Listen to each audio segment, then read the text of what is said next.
Welcome back. Bulletin का बाकायदा आगाज करें और सबसे पहले आपको बताएं कि वजीर आजम शहबाज शरीफ ने कहा कि कस्टम के जांच पड़ताल और तखमीने के निजाम को जदीद टेक्नोलॉजी से हम आहंग और फेसलेस करके शफाफियत को यकीनी बनाया जाएगा। कस्टम के निजाम की बेहतरी और जिद्दत का मकसद बरामदात और दरामदात से मुंसलिक कारोबारी हजरात को सहूलत पहुंचाना है, मुल्क की रेवेन्यू में भी इजाफा करना है। वजीर आजम शहबाज शरीफ की ज़ेर सदारत कस्टम के जांच पड़ताल और तखमीने के निजाम को फीसलेस करने पर जायजा इजलास हुआ। इजलास में वजीर आजम को कस्टम के जांच पड़ताल और तखमीने में किए जाने वाले अब तक के इकदाम से आगाह किया गया। मसनूई जहानत पर मबनी रिस्क मैनेजमेंट सिस्टम भी जल्द फाल हो जाएगा। हुकूमत की स्मगलिंग के खिलाफ मौसर कार्रवाइयों से अशिया की गैर कानूनी तरसीद में कमी और अशिया की बाकायदा कानूनी निजाम के तहत कस्टम क्लियरेंस की तादाद में इजाफा हुआ। वजीर आजम ने खुसूसी हिदायत दी कि कस्टम की जांच पड़ताल और तखमीने के निजाम को जदीद टेक्नोलॉजी से हम आहंग और फेसलेस करके शफाफियत को यकीनी बनाया जाए। कस्टम के निजाम की बेहतरी और जिद्दत का मकसद बरामदात और दरामदात से मुंसलिक कारोबारी हजरात को सहूलत पहुंचाने के साथ मुल्क की रेवेन्यू में इजाफा करना है। इजलास में वफाकी वजीर खजाना मोहम्मद औरंगजेब, वफाकी वजीर माहौलियाती तब्दीली डॉक्टर मुसद्दिक मलिक, वफाकी वजीर इत्तलात व नशरियात अताउल्लाह तारड़, वफाकी वजीर इकनॉमिक अफेयर्स डिवीजन अहद खान चीमा, वजीर मुमलिकत बराए खजाना बिलाल अजहर कयानी और दीगर मुतल्लिका सरकारी हुकाम ने शिरकत की। दूसरी जानिब बानी पीटीआई की बहन अलीमा खान ने कहा है कि उनकी सलमान अकरम से कोई तल्ख कलामी नहीं हुई, वो फैमिली की तरह हैं। रावलपिंडी में अडयाला जेल के बाहर मीडिया से गुफ्तगू करते हुए अलीमा खान ने कहा कि बानी पीटीआई की सुप्रीम कोर्ट से जमानत हुई मगर समझ नहीं आई मेरे बच्चों को क्यों उठाया, ये खौफजदा हैं, बच्चों से डर गए हैं। उन्होंने कहा कि शाह रईस खान बिजनेस करता है, स्पोर्ट्स में पाकिस्तान की नुमाइंदगी की है, शेर शाह को भी दूसरे दिन उठाया, इन गिरफ्तारियों से हमें कोई फ़र्क नहीं पड़ता, मैंने कहा है मुझे भी गिरफ्तार करें। अलीमा खान ने मजीद कहा कि सलमान अकरम राजा से मेरी कोई तल्ख कलामी नहीं हुई। सलमान अकरम हमारे वकील हैं और हमारी फैमिली की तरह हैं, उनका अपना कोई मसला होगा और अगर ज़िमनी इंतखाबात का इशू है मेरा ख्याल है उनसे ही पूछ लें। इस मौके पर बानी पीटीआई की बहन उज़मा खान का कहना था कि ज़िमनी इंतखाब पर तनाज़ा है तो पार्टी बताएगी। हमारी जब मुलाकात हुई तो बानी पीटीआई ने वाज़ेह तौर पर बताया था ज़िमनी इलेक्शन नहीं लड़ना। बानी ने कहा था इलेक्शन में जाने से पार्टी को नुकसान होगा, इसका कोई फ़ायदा नहीं। उज़मा खान ने मजीद कहा कि बानी पीटीआई ने कहा था कि इलेक्शन में जाने से नाजायज नाअहलियों को जवाब मिल जाएगा। बानी ने कहा था ये हमें जीतने नहीं देंगे, मर्जी के लोगों को जितवाएंगे। बानी ने पार्टी को पैगाम दिया था तहरीक पर तवज्जो मरकूज करें। आपको बताएं कि मुल्क में मानसून से मुतालिक एनडीएमए की तरफ से पब्लिक अकाउंट्स कमेटी को ब्रीफिंग दी गई। चेयरमैन जुनेद अकबर खान की ज़ेर सदारत पब्लिक अकाउंट्स कमेटी का इजलास हुआ जिसमें चेयरमैन एनडीएमए ने ब्रीफिंग में बताया कि मुल्क में हालिया मानसून के 7 स्पेल्स गुजर चुके, मुल्क में मानसून का 8वां स्पेल आने वाला है। उन्होंने बताया कि मानसून का 8वां स्पेल 2 से 11 सितंबर तक रहेगा। पाकिस्तान में मानसून 22% तक शिद्दत के साथ आया। अभी तक बारिशों में 800 अमवात और 1100 अफराद जख्मी हो चुके हैं। उन्होंने ये भी कहा कि मुतासरा इलाकों में 2100 टन रिलीफ का सामान पहुंचाया जा चुका है। हम हर एक मुतासरा शख्स तक पहुंचकर उसकी मदद करेंगे। केपी हुकूमत ने सूरत हाल से निपटने के लिए बेहतरीन काम किया। चेयरमैन एनडीएमए ने कहा कि भारत ने पानी के बहाव की अब तक जो रिपोर्ट दी वो सब दुरुस्त थी। उन्होंने ये भी कहा कि अगर 2 डिग्री दर्जे हरारत बढ़ा तो 52 साल में 65% ग्लेशियर्स पिघल जाएंगे। खबर देंगे पीडीएमए ने चिनाब, रावी और सतलुज में आइंदा 48 घंटों में ऊंचे से इंतहाई ऊंचे दर्जे के सैलाब का खदशा जाहिर कर दिया है। रावलपिंडी, लाहौर और गुजरांवाला डिवीजन में भी शहरी सैलाब का इम्कान है, जबकि दरियाई इलाकों से 1.5 लाख अफराद को महफूज मकामात पर मुंतकिल कर दिया गया है। एनडीएमए के मुताबिक बहावन नगर से 89,868 अफराद, जबकि कसूर से 14,140 अफराद को महफूज मकामात पर मुंतकिल किया जा चुका है। ओकाड़ा से 2,000 से ज्यादा अफराद, जबकि बहावलपुर, बिहाड़ी और पाकपतन से भी सैकड़ों अफराद का इंखला किया जा चुका है। सैलाब का अलर्ट जारी होने पर तकरीबन 40,000 अफराद पहले ही महफूज हो चुके हैं और पीडीएमए ने सूबे में मुतालिका अजला के डिप्टी कमिश्नर्स को भी अलर्ट रहने की हिदायत जारी कर दी है। जिन अजला की इंतजामिया को अलर्ट जारी किया गया है उनमें लाहौर, साहिवाल, मुल्तान, बहावलपुर, डेरा गाजी खान, कसूर, ओकाड़ा, पाकपतन, विहाड़ी, बहावलनगर, लोधरा, बहावलपुर, मुल्तान और मुजफ्फरगढ़ शामिल हैं।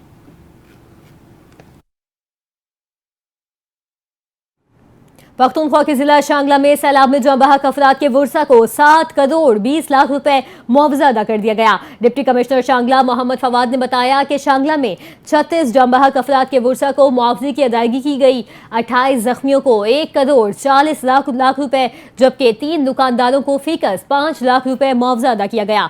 डिप्टी कमिश्नर शांगला के मुताबिक 20 मुकम्मल तबाह मकान के मालिकान को फीकस 10 लाख रुपए दिए गए, जबकि 220 जुज़वी मुतासरा घरों में से 12 को फीकस 3 लाख रुपए अदा किए गए। अब तक 150 घरों का सर्वे मुकम्मल किया जा चुका है। खैबर पख्तूनख्वा में सैलाब से बिजली का निज़ाम बुरी तरह मुतासर हुआ है। पावर हुकाम के मुताबिक सैलाब से सवात, शांगला और बनेर में 292 ट्रांसफार्मर्स मुतासर हुए, जबकि तीनों अजला में 49 फीडर्स को सैलाब से नुकसान पहुंचा है। रिपोर्ट के मुताबिक 2,12,000 सारिफीन की बिजली बहाल कर दी गई है, ताहम 87,000 सारिफीन अब भी बिजली से महरूम है। रिपोर्ट में बताया गया है कि पेशावर में 33 फीडर्स मुकम्मल बहाल और 9 जुज़वी बहाल किए गए हैं, जबकि 7 बदस्तूर ख़राब हैं। पेशावर फीडर खराबी से 2,99,000 सारिफीन मुतासिर हैं। इसके अलावा सवात में 63, शांगला 56 और बुनेर में 40% सारिफीन बिजली से महरूम हैं। बहाली के कामों में 10 तकनीकी टीमें, 87 फील्ड एहलकार मसरूफ़ हैं। 481 पोल्स और 55 फीडर्स की मरम्मत जारी है, जबकि बुनेर और सवात के बड़े अस्पतालों की बिजली बहाल कर दी गई है। रिपोर्ट के मुताबिक पेस्को को सैलाब से 16 करोड़ 42 लाख 77 हज़ार रुपये का नुकसान हुआ, जिसमें सिर्फ सवात में पेस्को को 5 करोड़ 36 लाख 40 हज़ार रुपये का नुकसान हुआ। यहाँ अपने नाज़रीन को बताएं कि सिंध भर में बारिशों के बाद मलेरिया के केसेस में इजाफा होने लगा। महकमा सेहत के तर्जुमान के मुताबिक जनवरी से 25 अगस्त तक सिंध भर में मलेरिया के 1,16,828 केसेस सामने आए। कराची से मलेरिया के 1200 केसेस रिपोर्ट हुए। तर्जुमान के मुताबिक कराची में सबसे ज्यादा जिला मलीर से मलेरिया के 432 केसेस रिपोर्ट हुए। दूसरी जानिब हैदराबाद डिवीजन से मलेरिया की 50,499, जबकि सक्खर डिवीजन से 9,263 और लाड़काना डिवीजन से मलेरिया के 33,333 केसेस सामने आए। मीरपुर खास डिवीजन से मलेरिया के 8,943, जबकि शहीद बेनजीराबाद डिवीजन से 13,590 केस रिपोर्ट हुए। तर्जुमान महकमा सेहत के मुताबिक रवा साल दिमागी मलेरिया के भी 3 केसेस रिपोर्ट हो चुके हैं। तीनों मरीजों का ताल्लुक हैदराबाद से था। शहर कायद में आइंदा 3 दिन के लिए मौसम के हवाले से अर्ली वार्निंग सेंटर ने पेशगोई जारी कर दी है। महकमा मौसमियात के अर्ली वार्निंग सेंटर ने पेशगोई की है कि शहर में आज से 28 अगस्त तक कहीं कहीं हल्की बारिश या बूंदाबांदी का इम्कान है। इस दौरान ज़्यादा से ज़्यादा दर्जा हरारत 31 से 33 डिग्री के दरमियान रिकॉर्ड किया जा सकता है, जबकि समंदरी हवाएं भी मुसलसल बहाल रहने की तवक्को है। महकमा मौसमियात के मुताबिक सूबे के बेशतर इलाके आइंदा चंद रोज़ तक गर्म और मरतूब मौसम की लपेट में रहेंगे। दूसरी जानिब सक्खर बैराज में दरमियाने दर्जे और गुड्डू और कोटरी बैराज में निचले दर्जे का सैलाब मौजूद है। हुकाम ने सूरत हाल पर कड़ी नजर रखने की हिदायत की है।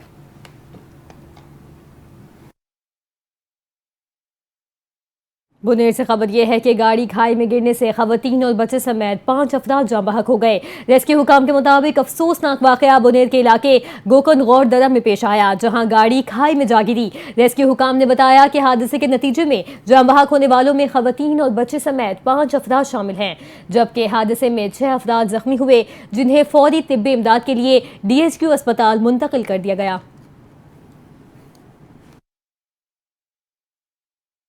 पाकिस्तान में मुत्तहिदा अरब अमारात के सफ़ीर ने वज़ीर आज़म शहबाज शरीफ से अलविदाई मुलाकात की है। सुबकदोश होने वाले सफ़ीर हमाद उबैद इब्राहिम अलजाबी ने गुज़िश्ता रोज़ वज़ीर आज़म हाउस में शहबाज शरीफ से अलविदाई मुलाकात की। इस मौके पर वज़ीर आज़म ने सफ़ीर को पाकिस्तान में अपनी मुद्दत मुलाजमत की कामयाबी से तकमील पर मुबारकबाद दी और पाकिस्तान और UAE के ताल्लुकात की मजबूती के लिए उनके किरदार का शुक्रिया अदा किया।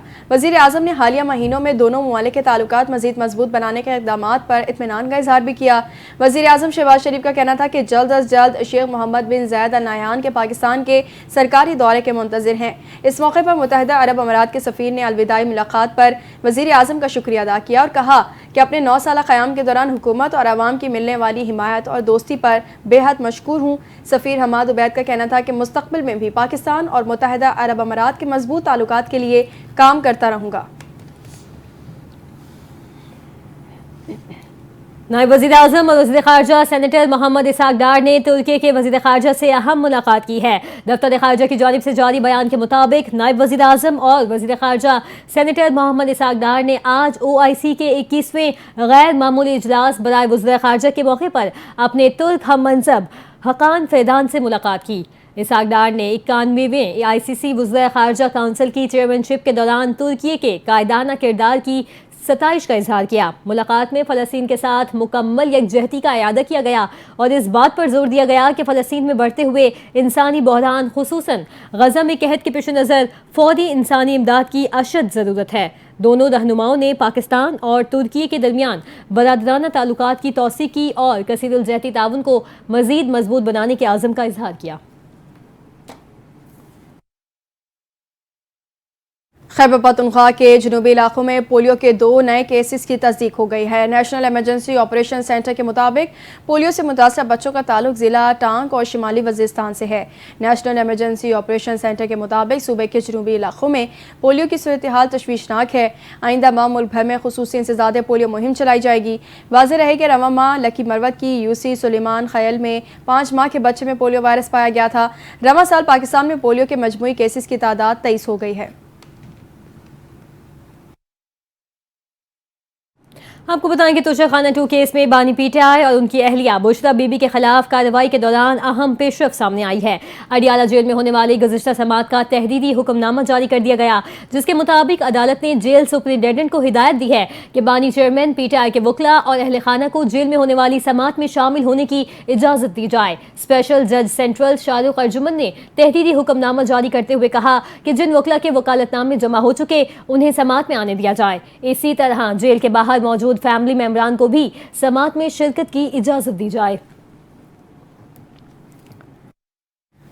खबर देंगे, वजीर आजम लैपटॉप स्कीम के लिए लैपटॉप गायब होने का इंकशाफ हुआ है। पब्लिक अकाउंट्स की ज़ैली कमेटी के इजलास के दौरान HEC की जानिब से मुख्तलिफ यूनिवर्सिटियों को दिए गए वजीर आजम लैपटॉप स्कीम फेज़ 2 के कुछ लैपटॉप लापता होने का मामला सामने आया है। हायर एजुकेशन कमीशन हुकाम के मुताबिक मुख्तलिफ यूनिवर्सिटियों को दिए गए 784 लैपटॉप रिकवर किए जा चुके हैं, ताहम 227 लैपटॉप अब भी लापता हैं। HEC हुकाम का कहना है कि रिपोर्ट के मुताबिक गायब लैपटॉप से हुकूमत को 1 करोड़ 19 लाख रुपए से ज़्यादा का नुकसान हुआ है। इसके अलावा यूनिवर्सिटियों की जानिब से 757 लैपटॉप्स का रिकॉर्ड पेश नहीं किया गया है।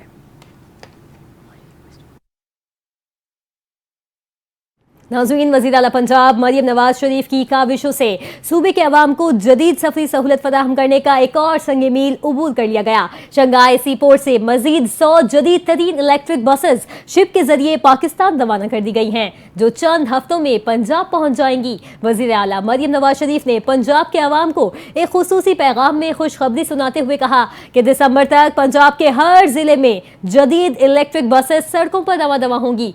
इन बसों का किराया सिर्फ 20 रुपए होगा, ताकि आम शहरी भी कम खर्च में आरामदेह और मयारी सफर कर सकें।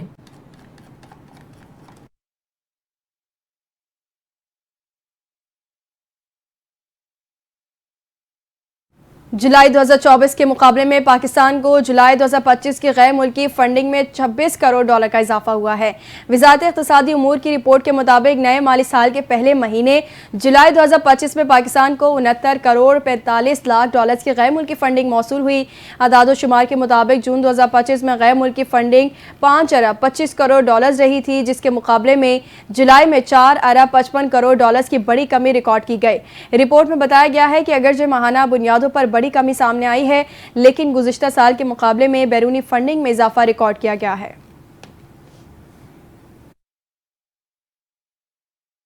शहर से खबर शामिल करेंगे, जहां डाकुओं की दीदा दलेरी उरूज पर जा पहुंची। रिजविया थाने के हुदूद में होने वाली वारदात ने शहरियों को खौफ में मुब्तला कर दिया। मंगल के सुबह ऑल्टो कार और मोटरसाइकिल पर सवार 4 मुलजिमान ने 15 मिनट तक इलाके में खुलेआम लूटमार की और शहरियों पर बदतरीन तशद्दुद करते रहे। CCTV फुटेज के मुताबिक डाकुओं ने सबसे पहले मोटरसाइकिल पर सवार 2 नौजवानों को रोका, पीछे बिठाया और नौजवान मौके से भागने में कामयाब हुए। ताहम मुलजिमान ने आगे बैठे नौजवान अली हुसैन से मोबाइल फोन, रकम और मोटरसाइकिल छीन ली। वारदात के दौरान डाकुओं ने उसे तशद्दुद का निशाना बनाया और जबरदस्ती मुल्का भी बना दिया। फुटेज में वाज़े देखा जा सकता है कि मुलजिमान ने इलाके में 3 से 4 दीगर मोटरसाइकिल सवार शहरियों को भी लूटा, तशद्दुद किया और लूटमार की। आपको ये भी बताएं कि पान की दुकान पर भी डाकुओं ने लूटमार की। शहरियों के मुताबिक वारदात के बाद मुलजिमान में से 3 ऑल्टो कार जबकि 1 मोटरसाइकिल पर फरार होने में कामयाब हो गए। कराची शार फैसल पर ट्रैफिक जाम है। एफटीसी से अवारी टावर जाने वाला ट्रैक बंद कर दिया गया है। ये बंदिश फॉरेन अफेयर ऑफिस के बाहर जारी एहतजाज के बायस की गई है, जहां शहरी बायोमेट्रिक सिस्टम न होने पर अपना एहतजाज रिकॉर्ड करवा रहे हैं। ट्रैफिक पुलिस का कहना है कि मुतबादिल रास्ते के तौर पर ट्रैफिक को कायदीन ब्रिज से अल्लाह वाली चुरंगी की तरफ मोड़ा जा रहा है ताकि ट्रैफिक की रवानी को बरकरार रखा जा सके। शहरियों को मुतबादिल रास्तों का इस्तेमाल करने की हिदायत की गई है। वज़ीर आज़म सैयद मुराद अली शाह की हिदायत पर 150 साल कदीम दरख्त बहाल कर दिया गया। बरगद के कदीम दरख्त की बहाली मौसमियाती हवाले से अहम पेशरफ्त है। कदीम दरख्त माजी और हाल के ताल्लुक की अलामत है।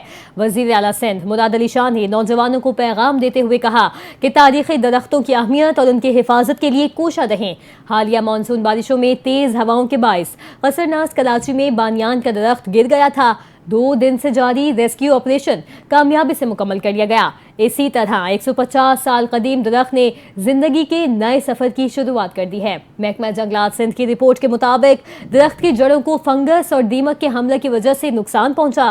फंगस और दीमक के हमले का सबब पानी की कमी था। वज़ीर आला सिंध को पेश की गई रिपोर्ट के मुताबिक भारी दरख्त को क्रेन के जरिए नजदीकी मकाम पर मुंतकिल किया गया। रेस्क्यू ऑपरेशन में नीम और कामनी के दरख्त भी महफूज किए गए। दोनों दरख्त नजदीकी बेहतर मकाम पर दोबारा लगाए गए हैं। वज़ीर आला मुराद अली शाह ने महकमा जंगलात सिंध की रेस्क्यू टीम की काविशों की तारीफ की है। जेहलम में पुलिस ने मारूफ मजहबी स्कॉलर और सोशल मीडिया शख्सियत इंजीनियर मोहम्मद अली मिर्जा को 3 MPO के तहत गिरफ्तार करके जेल मुंतकिल कर दिया है। पुलिस का कहना है कि मुख्तलिफ मजहबी जमातों की जानिब से उनके खिलाफ दरखास्तें दायर की गई थी, जिसके बाद कानूनी कार्रवाई करते हुए उन्हें हिरासत में लिया गया। इंजीनियर मोहम्मद अली मिर्जा अपनी मजहबी गुफ्तगू और तजियात की वजह से सोशल मीडिया पर काफ़ी मकबूल हैं और इन्होंने अपना एक YouTube चैनल भी कायम किया हुआ है, जहाँ वो मुख्तलिफ मजहबी मौज़ूआत पर वीडियोज़ शेयर करते हैं। पुलिस हुकाम का कहना है कि कानून के मुताबिक कार्रवाई की गई है और मामले की मज़ीद तहकीकात जारी है। हुकूमत ने यकुम रबीउल अव्वल से अशरा जश्न रहमतुल आलमीन मनाने का ऐलान कर दिया है। वज़ीर मजहबी उमूर सरदार यूसुफ ने प्रेस कॉन्फ्रेंस करते हुए कहा कि माह रबीउल अव्वल मजहबी जोश व जज्बे के साथ मनाया जाएगा। इस्लामाबाद में सीरतुन नबी सल्लल्लाहु अलैहि वसल्लम कॉन्फ्रेंस का इनेकाद किया जाएगा। हज़रत मोहम्मद सल्लल्लाहु अलैहि वसल्लम ने मोहब्बत, अमन और भाईचारे का दर्स दिया। सरदार यूसुफ का कहना था कि नबी करीम की तालीमात हमारे लिए मशअल राह हैं। कौमी यकजहती और मजहबी हम आहंगी का फ़रोग़ हम सब की जिम्मेदारी है। गवर्नर हाउस सिंध में भी ईद मिलादुन नबी के हवाले से इजलास होगा। उलमाए कराम ने शिरकत की। गवर्नर कामरान टिसोरी ने गुफ्तगू करते हुए बताया कि यकुम से 30 रबीउल अव्वल तक महाफिल मुनक़िद होंगी। ईद मिलादुन नबी के प्रोग्राम के खर्चात जेब से अदा करूँगा। गवर्नर हाउस के किसी प्रोग्राम में अवाम के टैक्स का पैसा इस्तेमाल नहीं किया। आपको बताएं कि मदीना मुनव्वरा में मूसलाधार बारिश, मौसम खुशगवार। मस्जिद नबी सल्लल्लाहु अलैहि वसल्लम में भी बाराने रहमत जमकर बरसा, जिसकी वीडियोस सोशल मीडिया पर भी वायरल हो रही हैं। वीडियोस में ज़ायरीन को मस्जिद नबी में देखा जा सकता है, जो मौसम से लुत्फ अंदोज होते हुए इस खूबसूरत और रूह परवर मनाजिर को अपने कैमरे में महफूज कर रहे हैं। मदीना मुनव्वरा में बारिश से गर्मी की शिद्दत में कमी आई है।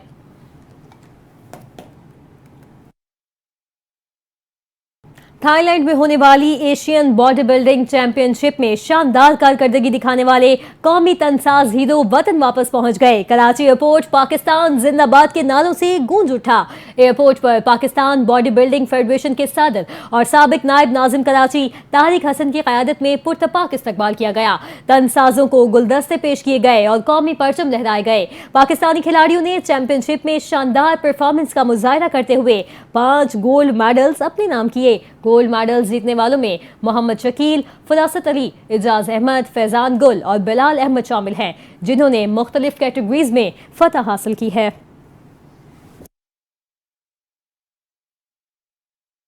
न्यूज़ स्टूडियो से फिल वक्त इतना ही। मजीद खबरों और अपडेट्स के लिए आप देखते रहें NTN न्यूज़।